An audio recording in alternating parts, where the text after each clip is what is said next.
Welcome to Ask the Accountant, the podcast that is made for you. Weekly podcast live Mondays from 8:30 a.m., released on the podcast service of your choice on Wednesdays. Your main weekly hosts, Aaron, Patrick, and Johann Gary. Got something to ask? Submit your questions below or ask during the show. Podcast loading.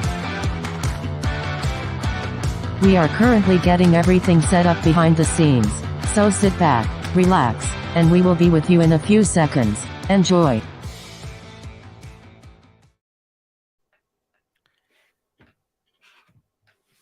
Absolute amateur. Forgot to take it off. Anyway, good morning, everybody, and a very warm welcome to Ask the Accountant, episode number 30. The date is the 15th of May, 2023. And today is going to be about one thing and one thing only, really, isn't it? Something happened last week, something quite exciting. I think we might as well cover it. Before we get into that, though, my co-host is here, as always. Johann, how has your weekend been? Good morning, Aaron. Yeah, nice chilled weekend. Feet up, recovering from the event of the week. You know what's most traumatic about the whole thing?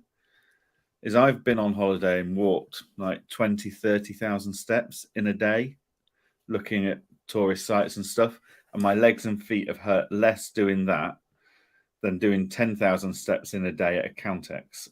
So, yeah, 2 days on your feet is hard work, to say the least. And as Paul says, have we both recovered? Go on, Jan, you go first. Physically, just about. Mentally, I'm getting there. There was a lot, wasn't there? There was a lot to take in. Hopefully you're all well, Paul. And speaking of Paul and everyone else, hello to everyone who is talking to us live. Remember, we go live at 8:30 a.m. each and every Monday morning, including bank holidays. And we are here to talk to you and ask questions as we go along. So if you do have a burning question, stick it in the comments. If you're not listening to us live, though, then that means you're listening to us on one of the podcast services of choice, which we go live on a Wednesday. We've got more coming in as well. We've got Kirsty. Good morning, Kirsty. And anyone else who's live, please do put a comment in there. All right, we're going to keep it really straightforward today. It's simple. We're just going to talk about Accountex because, what a show it was. 2 full days. I mean, technically for us, it was, 2.5, you'd say, would you? Because, we had to get there the day before. Well, that's it. Yeah, you get there the day before, don't you? And I mean, I was due to come back on the Friday, but I had to come back on the Thursday due to train strikes and chaos on the train lines. But yeah, it's a long 2.5 days. Very long 2.5 days. And it's just overwhelmed of all your senses for that whole period of time. It's, really, really challenging, to say the least.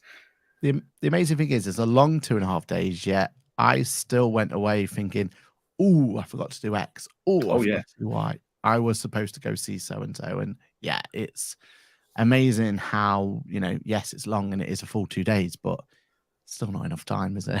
Not with a conference that size. Yeah. I mean, there's so many people I've said I wanted to go and see, I wanted to go and catch up with. So many people reaching out to me on LinkedIn, I'll pop by and have a chat with us, blah, blah, blah. None of that happened.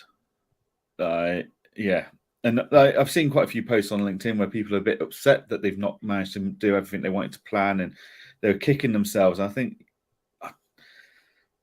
we've done these events for how many years now, and we've still not mastered it properly and managed to do everything we wanted to do and plan everything in. I think you just take it as it goes. I don't think anyone's too worried, and we just deal with it and move on. Exactly right. Paul suggests that maybe we should do it in 3 days. I'm not so sure about that. I'm not so sure. I don't think I can handle it. I don't know if I can handle 3 days physically or mentally. I mean, we made it more difficult for ourselves, didn't we, by speaking on both days, doing a live podcast on the end of day one, and doing the social media takeover for QuickBooks, and on top of that, getting all the media content we wanted for the upcoming weeks. And yeah, we didn't stop, put it that way. No, not once, not once. And we'll go through exactly what our experience was in a moment. Stuart says first Accountex this year coming from Devon. The sheer scale of it is miles away from normality. Great event though. Certainly is a great event. And glad to see that you got your first Accountex under your belt. Hopefully it's first of many there, Stuart. So yeah, let's talk about our experience then. Yeah. So we turned up on the day before. And the reason we had to is because we had quite a few commitments, didn't we? Yeah, and we had quite a few things that we needed to get done. And I remember saying this time last week, I was joking around saying, "Oh well, we've got 3 different passes, and ha ha ha, blah blah blah."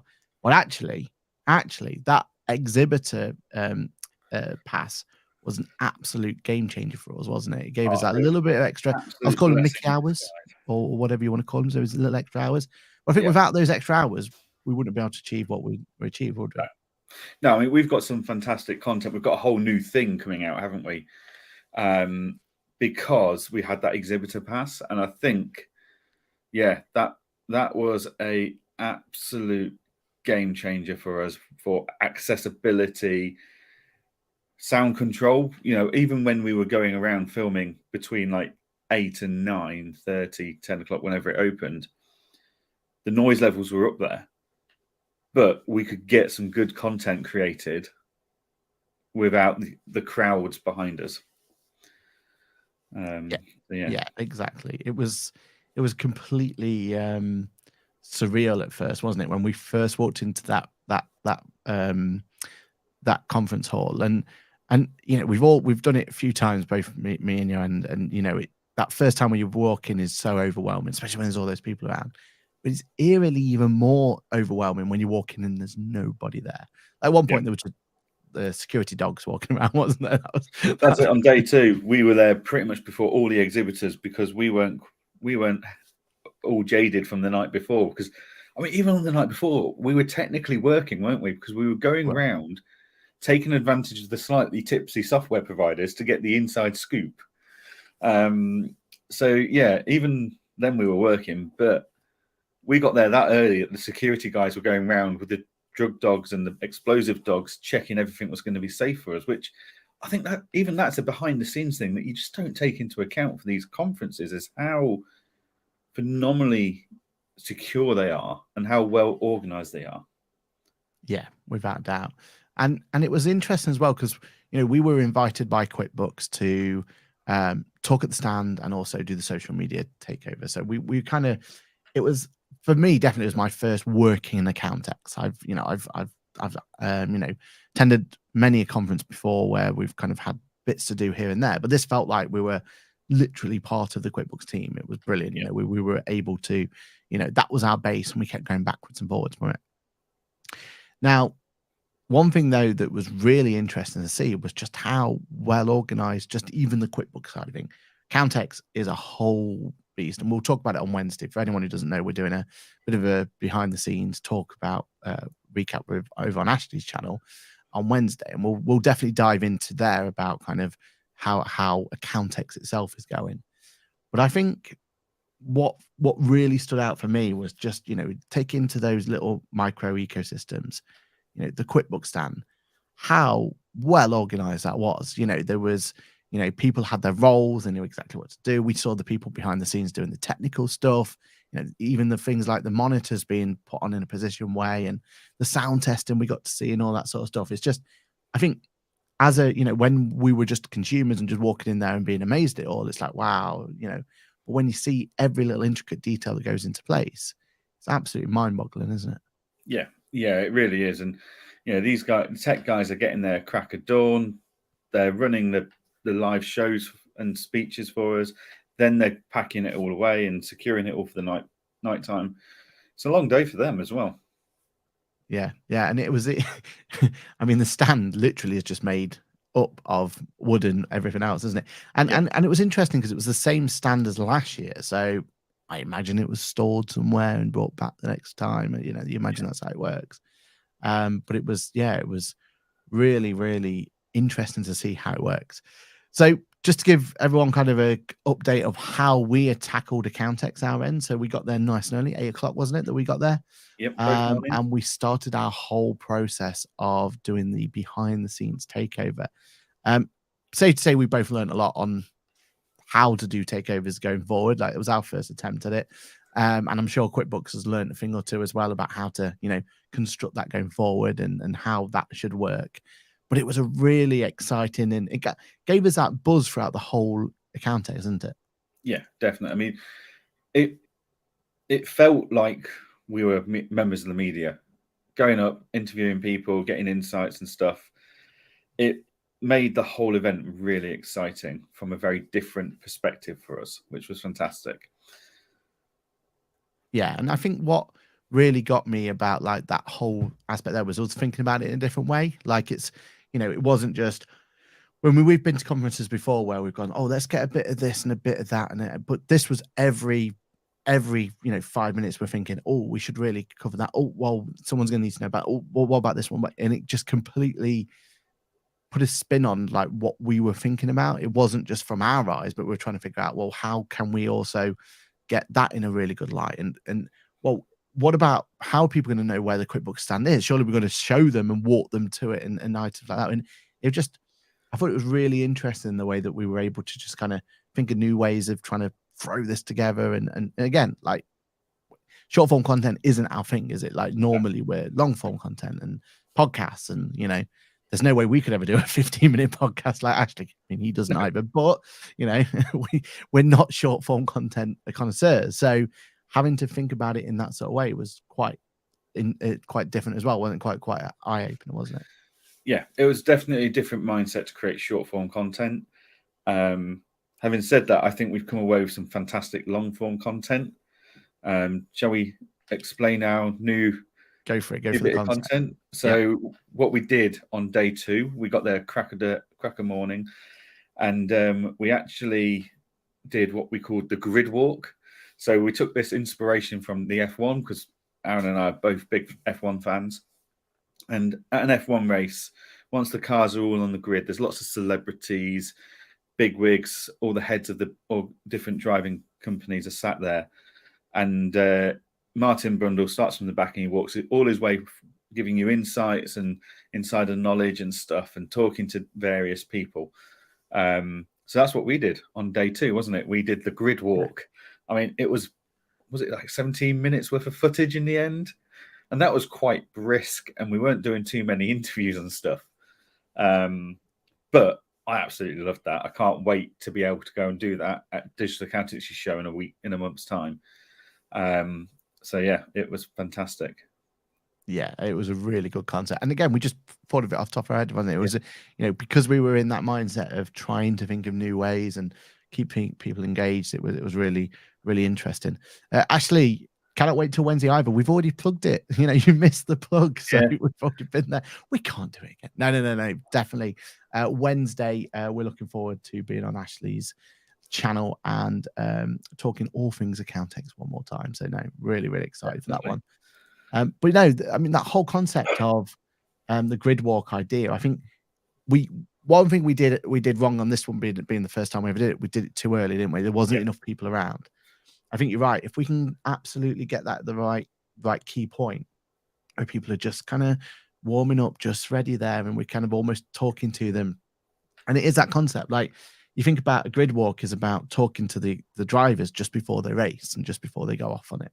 If we can get to the people at the vendors and talk to them maybe before their talk, before they really open up, or especially if they've got some announcements to make and they're kind of a bit jittery about how this announcement's going to be and everything like that, I think that's when we can really get to see some great, honest content from it. And I think that's what excites me about that concept. Yeah, no, definitely. And then on top of all of that, it's just meeting everyone who are in the comments, like Mark Jones didn't know Aaron was that tall in real life. Sue Green turned around to me and said, "Oh, Johann, you're shorter than I expected you to be." And that's the beauty of, we're building an audience virtually, and that's fantastic. But then we meet in person, and it's always great to hear our listeners and viewers' opinions on it and stuff like that. I didn't get to see Kirsty, but she's in here. She was just saying how noisy it was and how hard to have a chat it was. But yeah, we met Paul. We met loads of people that are really big fans of the podcast, and that's that's just fantastic. That's the kind of stuff that makes you go, yeah, let's carry on doing this. Yeah, exactly. Okay, so let's kind of recap or carry on the recap of what we've done. So we arrived there day one. We got to go behind the scenes. We got to enjoy that. And then doors opened and everyone came in. And then really we had an hour to go until our first talk of the session. So you got to go on first. And thankfully for us as well, we got JV was talking first at the QuickBooks stand. And I don't know about you, but last time the QuickBooks stand, in my mind, and maybe I just misremember it, but this time last year, I felt like the talks at the QuickBooks stand were just something that was happening in the background. People were just kind of, while they're at the stand, they were just kind of watching it, like, okay, yeah, but then carrying on doing what they're doing. It was almost like you didn't go to the stand just for the talk. It was just a nice little addition at the stand itself. By this time, it felt like there was a lot of people actually, they'd booked time in it. They were there, especially like the first one, JV's one. There was quite a few people there, weren't they, from day one, already there, sat down, waiting to take it all in. And I thought that was a great little, what do you call it as well? There was great little insight there, or great little kind of experience to see people like actually coming to the stand. It gave a reason for people to be at the QuickBooks stand. And then once they were there, that's when they kind of got to play the games or get the swag or talk to some of the others about, some of the stuff they've just heard about. And I thought that was, I thought that worked really well. And I felt like it worked better than the previous year. Am I misremembering it? Or is that how it was? No, I do think the attendance was much, much better at the QuickBooks stand sessions this year than previous years. Now, was that because they had better content and more people were more interested? Or was it because the lineups for those mini stages, as it were, got announced earlier, whereas no one really knew about the mini stages before the event last year? Yeah, exactly. So you could put it into your planning this year. I think they were much better attended. There was crowds waiting for people to go on. And when people were speaking, the crowds got bigger. So, yeah, I think it was a fantastic mini stage to have. And because Xero had one as well. Who else had them? I mean, I assume Sage had one. I think Sage had one, yeah. So, yeah, there's quite a few with these mini stands, which, yeah, I think were well attended from all videos and footage I'm seeing of them and from what we saw live on the 2 days. Yeah, it was brilliant, wasn't it? It really was. And I think, from our personal experience, we felt like maybe it was too short. I mean, maybe that's the only feedback we could kind of give to. Well, we've just said, haven't we? Short form content is not our forte at all. But 20 minutes, especially when you're regurgitating a session that you and I had already delivered for an hour at QuickBooks Connect. Day one, I felt I did a terrible job. Day two, I felt happier with the outcome. But yeah, when you've got a 60-minute session, you've got to rip out 2/3 of it, but you want to keep all the valuable parts. Then you have to work out which parts you felt were more valuable. Then when you're talking and delivering it, in your mind, you're like, right, when I was talking about this, I was at this time marker in my 60-minute show, but I can't remember where I am in my 20-minute show. So yeah, it was difficult, but it was very, very good. Yeah, 100%. And I think my biggest criticism, I remember telling you, was the fact that for me, a lot of my talk is, all right, let's build up to this crescendo or this wow moment. And the whole point of my talk is that I go, oh, you got this problem. Oh, well, there's a solution. And here's the wow to fix it. The problem is I couldn't show that wow. I just couldn't try and explain it. And the amount of times I said, well, go talk to someone over there. They'll show it you. It's like, you lose that impetus on it. But, we were dealing with the time slot we had and everything that went with it. I think overall, though, people were really, happy with it. We had, like you said before, we had a lot of people there. I think by far the biggest attended, though, was AJ's LinkedIn one, wasn't it? Like that was... They were people pushing each other away to get to the thing. It was crazy. It was a really, really exciting. To see my profile on the screen. Yeah, that's right. Yeah, exactly. But no, it was a very, very good, good session, that one. And I think overall, I think the fact that we were based at the QuickBooks stand because of the work we were doing for them and because of the talks and everything else, that was our HQ, and we kept going backwards and forwards. But every time we were going there, it was always like a buzz around it. There was always people there busy. I mean, thanked in part, I suppose, to all the recent announcements at QuickBooks Connect. I mean, that would have been part and parcel of it, and the fact there was kind of a a buzz around that. But I think overall, it was just it just felt like there was quite a nice buzz around it. And then if we kind of go towards the end of day one, we had our live podcast, didn't we? We went over to the Theatre 11 or It was 13. Theatre 11. Theatre 11. We got an opportunity to talk there and give our live podcast there, and I thoroughly enjoyed that. I know you absolutely loved it. I know it was one of your words, Yeah. but I thought that whole idea of it. You know, we were talking before. It was Battle of the Podcast. You know, we're trying to bring up that sort of aspect of it, and in my mind, thinking 5 o'clock, I thought, you know what, there'll be a few people there. It's going to be towards the end of the show, there'll just be a couple of dedicated fans there. It'll be fine. You know, that's what we're excited. But no, we had a sellout room, and it was brilliant, wasn't it? And like Paul said, you know, we got opportunity to shout out to people who actually are regulars of the show and everything else. So I think it was a really good moment. And for saying that this time last year there wasn't Ask the Accountant, I think it was just a really good way of just showing how far we've come, hasn't it? Yeah, I mean, if you think, I remember speaking to Lizzie, who was there to help us with the tech and stuff, and I said to her, just be careful with your camera angles. I'm expecting quite a quiet room with a lot of empty chairs. So just make sure you angle it so it looks like there's a few heads in there, which means it might have been full with the cameras. And we didn't have to worry about that. Like, every seat was taken. People were stood around the back and the sides, and people were stood in the throwaway outside listening in. Yeah, the buzz that we got from that was just phenomenal. Yeah, and I think as well, like, you know, the fact that we went from there and then we went straight. We were invited to an event for QuickBooks for a kind of after party with them. Like you said, like the day just flew by. It was just we finished that. We didn't even have a time to really think about it. Like, no time to kind of take it all in or anything else. It was right, quickly pack up, quickly get ready, because we're already late for the next appointment and getting over to there. So we went over for our first of our after parties, went over to the Good Hotel and QuickBooks. And that actually worked quite well, didn't it? It was nice. Yeah.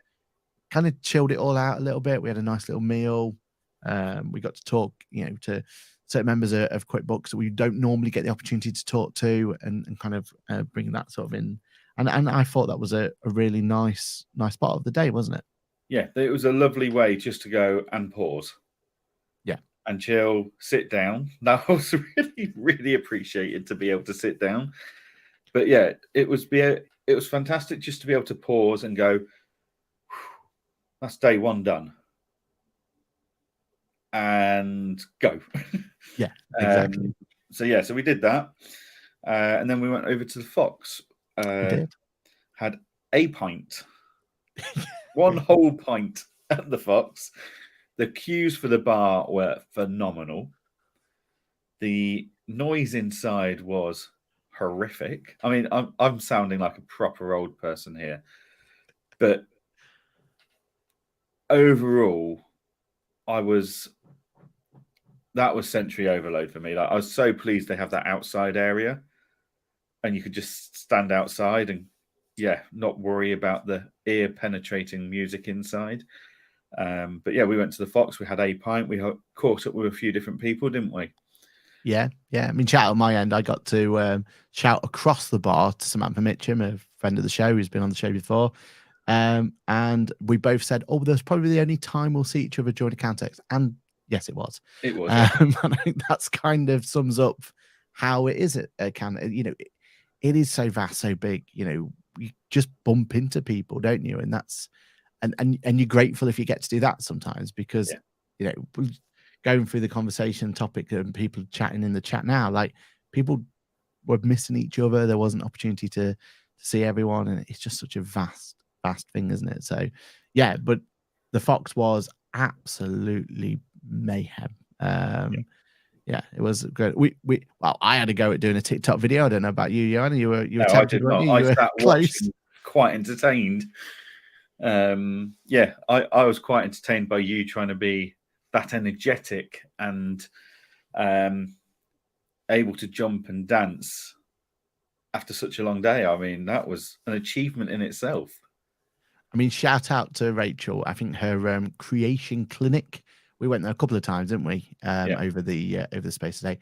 Every time it was there was people there. There was a buzz around it. And for anyone who didn't know, the whole idea of the creation clinic was you literally turn up, you take your phone, and Rachel and her team basically create content with you that you show you how it's done. Maybe we should have done that first. Maybe that's where we went wrong. Right, how do I do a social media takeover? Go. Yeah. So, okay. Let's go ask the expert. Yeah. Exactly. And that was pretty much day 2. I mean, we went back to the hotel, didn't we, afterwards? People somehow carried on to other events that were still somehow letting people in and letting people go. Yeah. But yeah, it was, I think we were acutely aware, weren't we, that we'd already planned for breakfast at 7 and back at the event for 8 o'clock next morning. So we were extremely well behaved and reserved and just called it quits and went to bed. Exactly. So then roll around for day 2, and that's where we, same again, but for us, it gave us that opportunity to be able to go catch up with the vendors at that point, didn't we? We spent most of day 1 at QuickBooks, and that's what we spent most of the day doing.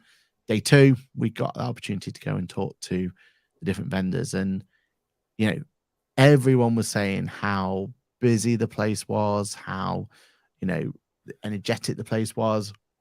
And I'm yet to find someone, or especially from the vendor side, who had a disappointing Accountex. Yeah. No, I think everyone did well out of Accountex. I think, like when we were chatting to Swoop, they were saying that their badge scans were down on previous years, but actually the quality of the conversation was up, and the number of actual meetings that they booked in to have was up. Brilliant. And ultimately, we can all go around scanning badges. That doesn't mean that person's interested in going to do a sale. It's the actual meetings that really matter. Yeah, exactly right. Exactly. And, we got the opportunity to kind of go around and talk to people. One of my favorite parts of that day was we went to see, when we went back to the QuickBooks stand, and next to it was their main stage, sponsored by QuickBooks, stage, whatever number it was. And there was Sage on stage talking away about, I don't know what the conversation topic was. I didn't see what their one. I think Chris Downing was there, so it would have been one of the important ones, one of the big talks, and it's on the main stage as well. Yeah, we got Sage sat there, all 4 of their kind of big speakers there, sponsored by QuickBooks. So it's the little things that pleases, isn't it? Yeah. No, that went down well. All right, awesome. So let's kind of go around, speaking of vendors and everything, let's go around a couple of the vendors then, and what they announced, what was going on. QBO, easy for us, wasn't it? We knew that there was going to be no announcements there. I think it was just an opportunity to talk about what was announced in a bit more detail. And I think ultimately it seemed to go down well. One thing, shout out to them, they got Swagger the event was passed to them. They got the best swag award. They kind of rehashed the game from the previous year where you put the ball and it drops down and goes into there. But they did have the outside thing though, and I think the outside thing worked quite well, doesn't it? This little spinny, spin the wheel type game. That and the swag they were giving away, regardless of the method to get it, was, they had their hoodies, they had their water bottles, then they had power banks, earbuds, like notepads, pens, stickers, badges. Like they had loads of good stuff, and the QuickBooks trainers. I always felt my little trainer collection was quite exclusive. I feel it's been cheapened slightly by just giving it away, but if you got size 5 and below, well, yeah. But yeah, it was lots of people were heading over because they'd heard the swag was good. So it was a great PR stunt from QuickBooks. And well done to Misha and the team that organized all of that and thought this would be good swag, because that was fantastic. Yeah, and it definitely well deserved on that one, wasn't it? Let's go to some of the other big boys then. So Sage. So we've said a few times, haven't we, that for us, we feel that QuickBooks has QuickBooks Connect, Xero sometimes has XeroCon, depending on what year it is. Yeah, basically. Free Agent don't really need to have their own event, but they've always can go off the NatWest ones from time to time. They do a roadshow of their own. They do exactly. mini events, so that's fine. So when you look at the big boys, they've kind of got their own events coming through. But with Sage, this is their event. This is their, for them, they want this to be known as SageCon, really, don't they? This is what they would like it to be. And definitely from a impressive stand point of view, wow, like they must win the stand of the award, stand of the show award.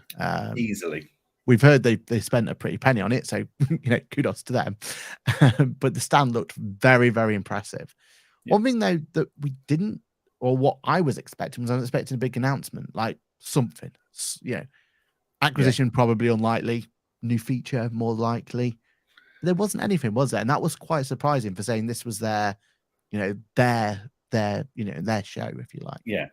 Yeah. We'd heard a little rumor and buzz that there was buzz amongst the equity world that something was happening with some of the attendees at Accountex.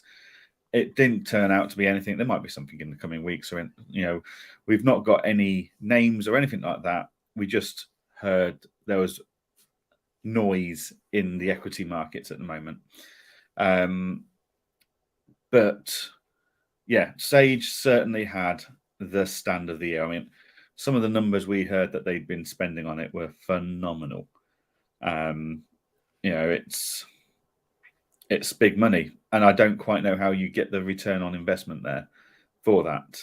But yeah, they put on a show, as they always do. Well, I suppose the beauty of Sage is their ecosystem so vast now that majority of accountants will be interested in some form of the Sage brand. So I suppose that's their return on investment, isn't it? It's about as soon as you walked in, they were one of the first stands there. They had that big umbrella, you kind of see where that came from. And, speaking of big stands, and I didn't put them on this list. Oh, I have done, but Hammock, I mean, that was a huge stand. We said it beforehand, didn't we? That we were shocked. Well, on the floor plan, it looked like it was an ambitious stand, but actually they went fully blown. I mean, maybe they were trying to make it HammockCon, not just XeroCon. It was crazy, wasn't it? What was, again, there was no announcements there, was there? It was just more brand awareness that they were going for. Sorry, I think my camera's just switched off. That was so the there was no there was no big announcement. I think it was brand awareness, but return on investment, again, like the Sage one I can understand, fully get that. The Hammock one, are we missing something?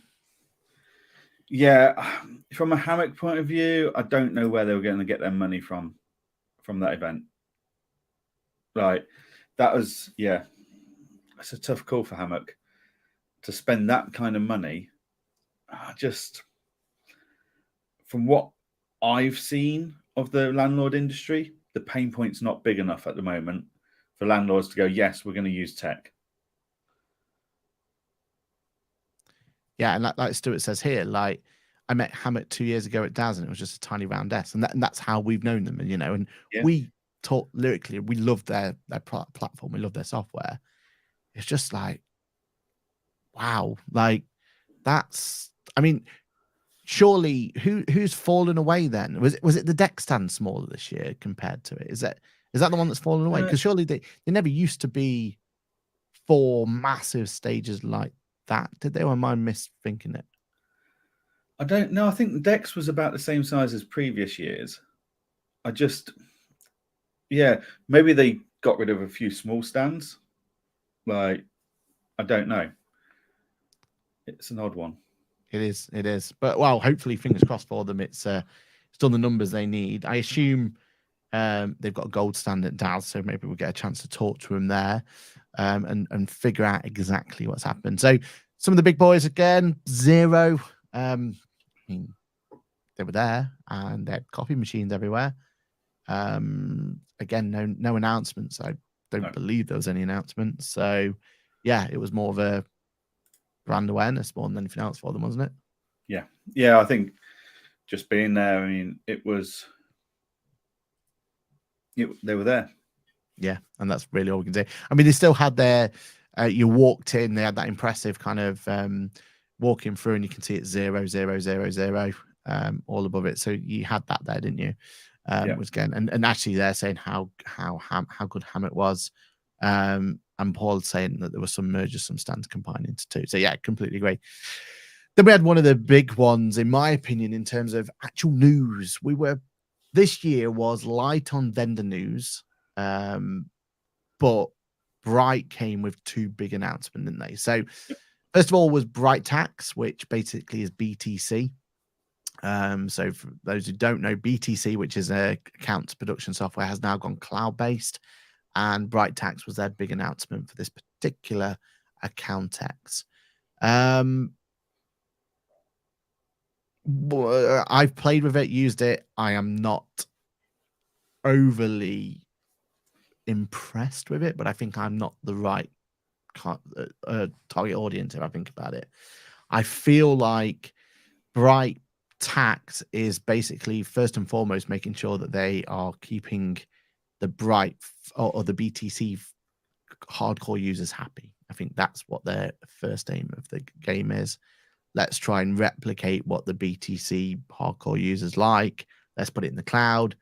And fingers crossed they can innovate from there, because what I've used so far, I'm not overly happy or impressed with. But again, I'm not sure I'm quite the target audience for it. You didn't get a chance to have a look at it at all, did you? No, it's BTC's never been on my radar really. So knowing what they've gone from to, and ultimately we're fairly happy with where we are at the moment for tax and accounts. It's not a software we're looking to change. Don't get me wrong, I'm not ecstatic. I'm not promoting it. What we've got, it does the job, and at the moment we've got other pain points we're focusing on. So I didn't take the time to have a look at Bright Tax, and we're not in that. We don't use any part of that ecosystem of theirs. So to tap into one bit would be tough. Yeah, exactly. I think for me, like, the dream is definitely there. Like, because we are, county manager is our practice management solution at the moment.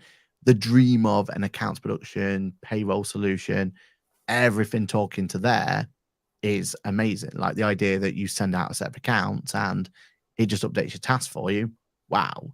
Like, I'm sure Client Engager would love to have that functionality if they could make it work. It's just, there's so many barriers to entry, isn't there? But so many issues, so many problems that, yes, it's always on top of the list of we would want, but actually making it work is a whole different game, right? Yeah. No. So if you look at how long it's taking Xero and QuickBooks and Code to get this right, it's a hell of a challenge. Like the fact that KPM has done it as well as they have, Nomi is giving it a good go. Tax Filer has been doing it for years on a very simple level, but it's functional. To deliver it in software was one thing. To deliver it in cloud seems to be a real challenge. Definitely. I mean, we've seen it with QuickBooks, right? Like the resources they've got, everything they have, and it's not going to be an instant, a product that's going to be wow to everyone. It is going to be a slow burn to get you to place. Actually, you need it to be like, you're good. If you want to use that QuickBooks accounts production software now, you're going to have to make compromises. Be it that a very small proportion of your client base is going to get service go forward if that's what you're going to go down. But yeah, we can see how challenging it is. And Ashley just saying there about talking to BTC, what the main players in cloud tax and accounting. John's just said it. KPM, Nomi, they're the two kind of all-encompassing. Everything's already there. And then from a cloud point of view, you've got this Iris Elements that seems to have lost its way a little bit. It seems to have kind of, done a typical Iris. They've acquired the, interest in platforms, but then kind of not really developed them or pushed them through. So it's difficult. But back on topic with Bright Tax, it's hopefully, fingers crossed, it's an announcement that will get people thinking about it and kind of push them over. If you think about it now, their whole suite is now cloud-based, which is, thumbs up. That's what we wanted from them. That's good. It brings an ecosystem that some people are going to be really excited about. So it's cool to see. And kind of fingers crossed that, yes, the first release is maybe a little bit, traditional, if you like, but hopefully the people there can change that around and change it to something else.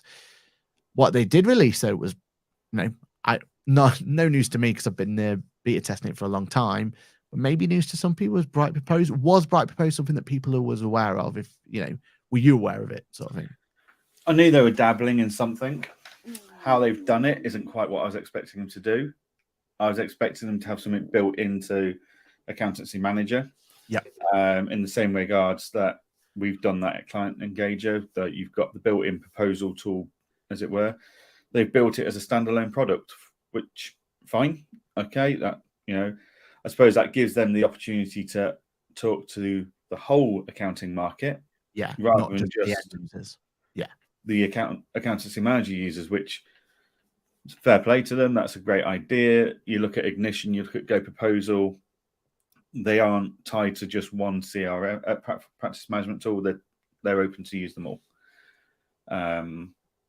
So yeah, it's a different approach to what I was expecting. I knew they were dabbling with something. There was rumors in the market that they've been dabbling with it for quite a while. So yeah. To be honest, I'm just glad it's out now so I can talk about it, because it's been one of those where not being able to talk about it was killer. But I'm excited for the concept of it.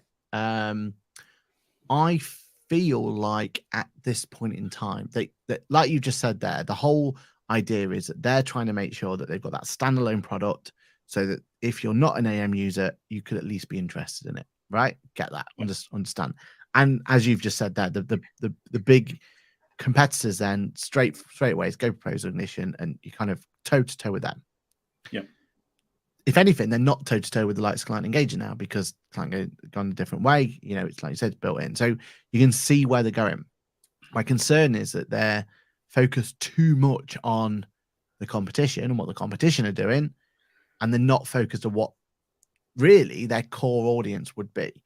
Because to me, to get this off the ground from day one, just make sure your accounting manager team users are happy. Like, make it work seamlessly with accounting manager. Make it so it's almost integrated, but it is a standalone product. That's fine. That to me would be the way where I'd assume you'd get more traction, and therefore you're going to get more people giving you feedback, and you'll get more people opportunity to develop it. And the more users you get, the more the more use of it, the better it's going to be overall. This tactic of it being completely standalone, meaning that things like your client engagement letters, for example, you're going to have to do them again. Like, they are not linked to accounting manager. So at the moment, you're kind of sending a proposal out with an engagement letter. The client signs the engagement letter, then you ask them to sign up to accounting manager, and then they sign another client engagement letter. Like, doesn't quite work as you'd expect it to work in that utopia of, well, this is a Bright product, so surely all things Bright must talk to one another. Yeah. Unfortunately, that's not the case. And I just hope that sooner or later they get that bridge done, because I think without that, it's going to be a really hard sell, isn't it? Yeah, without that deep integration with your own practice management tool, you are even more direct competition with Ignition and Go Proposal, because their tools haven't got that deep integration with any practice management tool. Exactly. So actually, Accountancy Manager are almost losing out here, because I don't think what they've launched is as powerful or as good as Go Proposal or Ignition. The winning factor for them, which would got them a huge audience straight away, is the ability for the deep dive into Accountancy Manager that no one else could have. you've ring fenced that, that's your own unique thing, feature, and they seem to be forgetting that. Like they've overlooked it. Like when we built our pricing tool last year, we had discussions about, do we spin it off as a separate thing that would be potentially free for client engager users and then chargeable for anyone else that wants to use it, but it wouldn't. And we just didn't think it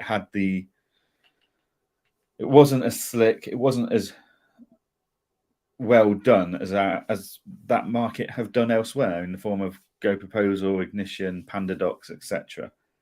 So we said, no, we'll just have it built in, really integrated into the whole system, and not worry about, people that might want to use our proposal tool to then run the practice management in Accountancy Manager or Center, whatever it is.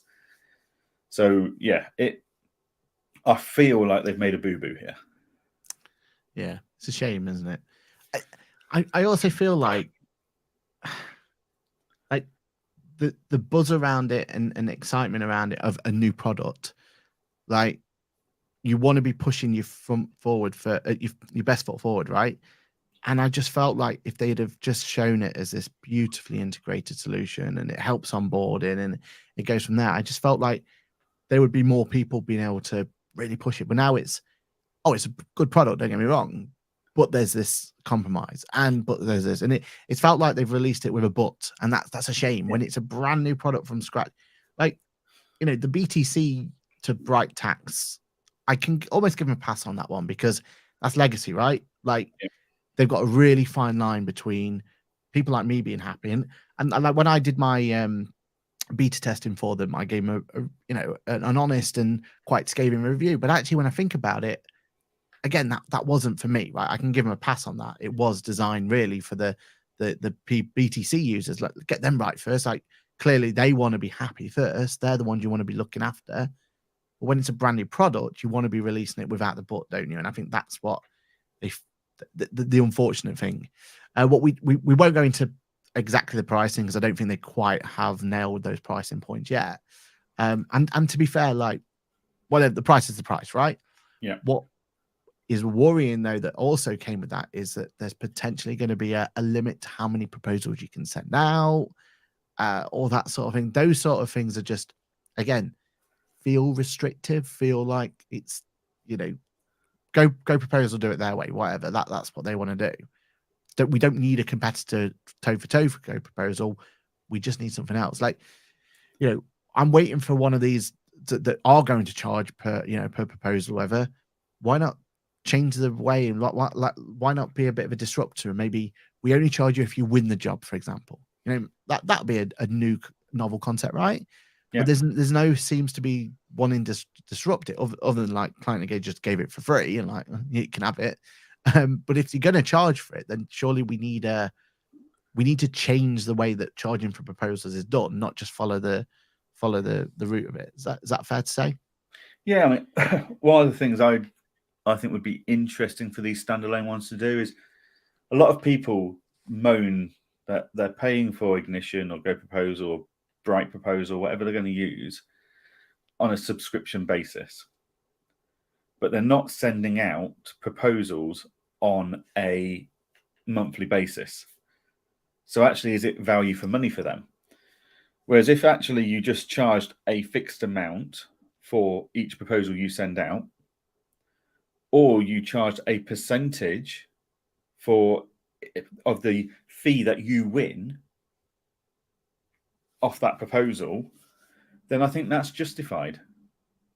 Like if someone said to me, you can use this amazing tool to send out proposals and it's going to help you win more proposals, and we back that and we are so confident it's going to help you win more proposals, we're not going to charge you unless you win a proposal, at which point we're going to take a percentage of that fee that you're generating because we helped you get that fee. They take it from a commissions basis. I think that could be a game changer. Yeah. And as Ashley said, it, that would work really well. Make sure that you're nailing the deal. And I we need a disruptor like that. It's the product owner standing by their product. Exactly. And it gives them an opportunity to show that this is why to try us. Like, try something different. Like, GoPro's done their thing for so long now, right? It's done. It's a feature-rich product at this point in time. To target them and to go now toe to toe with them, they're going to have to bring something different. Hopefully, I don't think the pricing has been 100% nailed on yet. So hopefully, there's an opportunity to bring something like that. I'm not 100% sure. I like the idea of a scaling fee based on what they win. That almost feels like you're kind of giving away too much information to them. But yeah, whichever works, I'm happy with that. I mean, cool. Without being too horrible to accountancy manager, because this is my overall scathing remark to the whole industry at the moment, is you can tell this has been built with a return on investment for the investors in mind.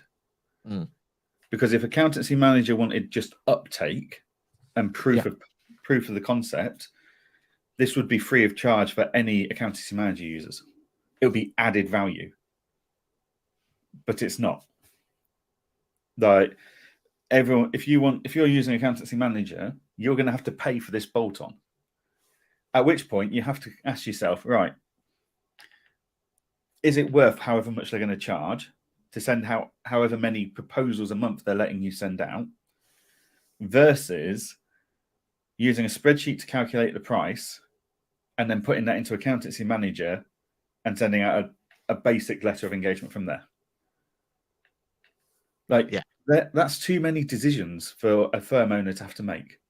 Yeah, and in fairness, I know they're talking about a Bright ID / market store / you could buy the whole ecosystem, and I assume if you buy the whole ecosystem, you're going to get some discount. I get that, but you're right. It's too many decisions to make, and I suppose their argument is that it makes it more scalable.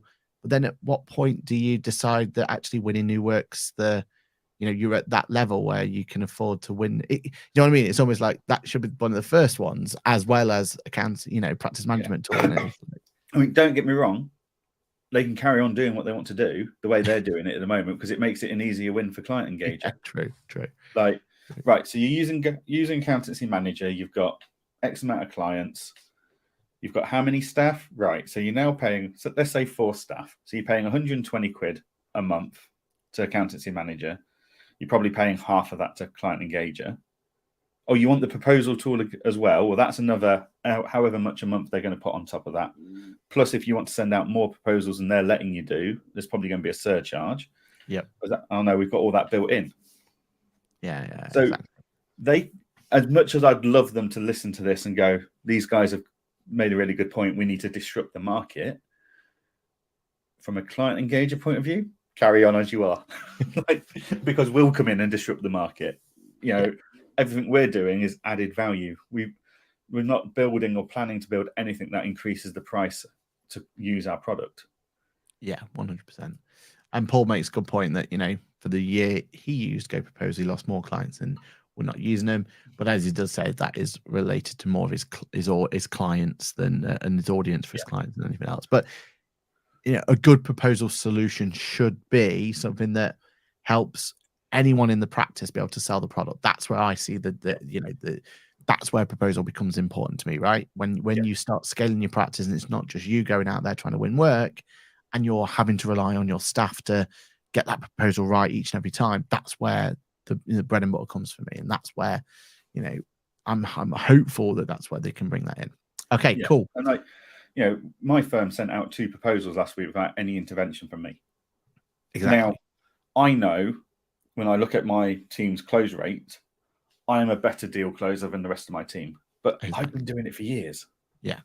I know how to, I know what to say and how to say it. These guys are still learning. Yeah. But at least they've got the tool to enable them to learn to do it and have the confidence what they're quoting is right.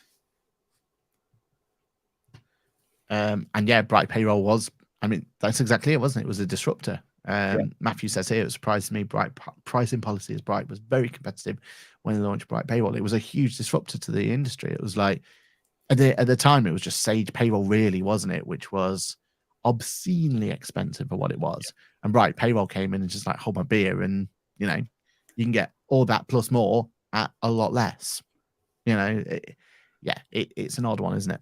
Yeah. Quickly run through some other announcements just so that we've got them cleared. KPM had a charity account. I'm not 100% sure on this, but when I tested their charity account, it was only in their bookkeeping module, which kind of put me off a little bit, if I'm completely honest. But according to the press release, it's also accounts production as well. So fingers crossed on that one.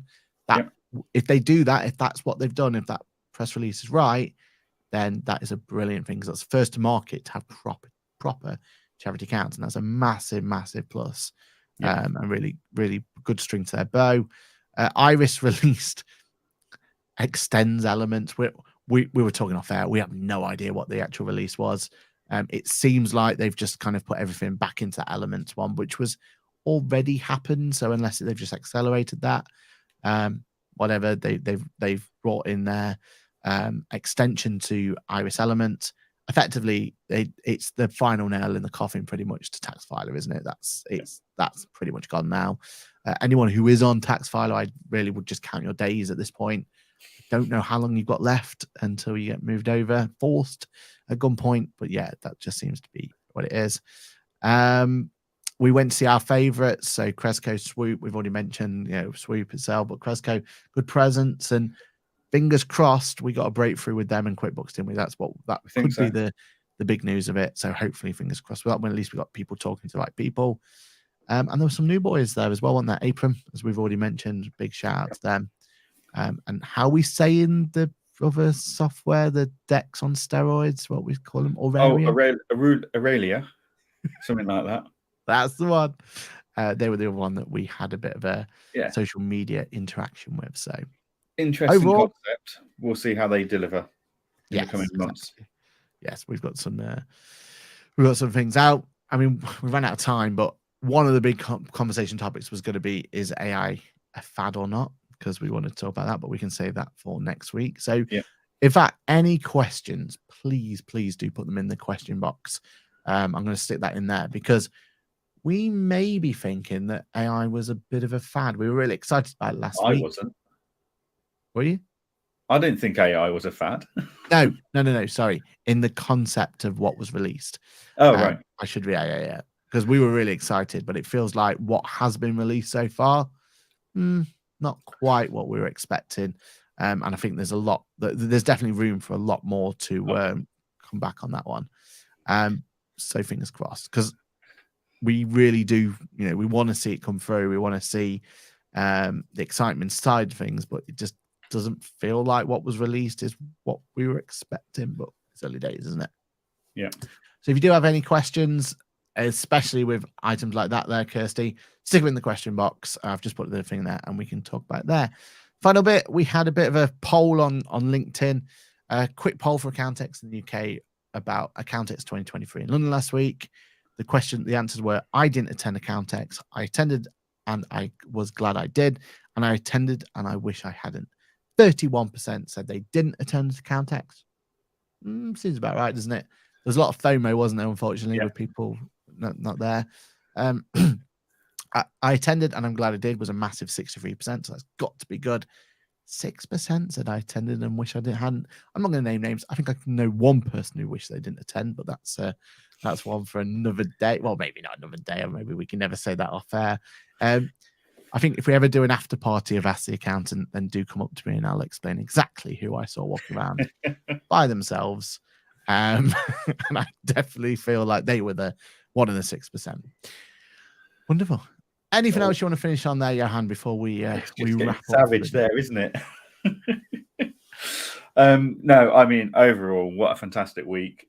Let's talk about some of the AI announcements next week. Yeah. We did have a quick look. We're going to have a bit more of an in-depth look this week at what's going on, what they're announcing. Overall feeling, Kirsty, is it's a bit of a PR stunt and a bit of a soft touch at this moment in time for now. But the opportunities that, like what Carbon and Pixie are talking about in the future is phenomenal. It's really exciting. And if that's where the whole industry goes, that's, really exciting. But yeah, and of course, Ashley, we cannot wait to join you until on Wednesday for the 15 minutes with the LinkedIn guy talking about Accountex, and there's some fantastic people on that session. Not just Aaron and I, but actually other people whose opinions you will probably want to listen to more than ours. Yeah, we're the B crowd for that one. If you think about That's who's turning up for that one, yeah, we really can't wait for that. So yeah, everyone, please do get your diaries out, get yourself in. 12:30. Have I made that up? Is that right? 12:30 is correct on Yeah, Wednesday. 12:30 on the All over Wednesday. LinkedIn. We are looking forward to it. And Ash, if you have got a link, please put it in the chat now, and we'll copy and paste it galore. So Johann, while we're waiting for potentially Ashley to put a little comment in, have you got anything planned for this week other than obviously Wednesday? Other than Wednesday, no, just busy week. Lots going on in the firm, lots going on at Client Engager. So just trying to keep all my plates spinning. It's always the issue, isn't it? When you come back from Accountex, it's that first look at the thing. I don't know about you. I needed a couple of days off just to recover. Because on Friday we were out again and didn't get time to properly go in. We had a quick look, but I was just kind of that fear of opening up and seeing how many emails were truly there. It was but it's all done. It's all good. And yeah, Accountex just gone from strength to strength, hasn't it? So the season is well and truly on. So we'll see what happens in the next couple of ones. Digital Accountancy Show, less than a month. We'll be there. Crazy. Yeah, it's crazy. Absolutely crazy. With that, though, that has been today. Ask the Accountant. As always, we go live at 8:30 on a Monday. Why not come and speak to us like everyone has been in the comments? It's been absolutely brilliant. Thank you for all your comments today. Thank you for everyone who attended Accountex as well and came to our little session. We appreciate each and every one of you. That will be going live as well, so you might be able to see your little faces on there as well. Don't forget that you can also watch or sign up to us on the podcast service of your choice, which go live on a Wednesday. With that, then, that is the end of today's chat. Thank you very much, Johann. Thank you. Hope you have a good week. And you. And with that, we will speak to you all this time next week. Bye for now. Thank you, guys. Bye-bye. Bye.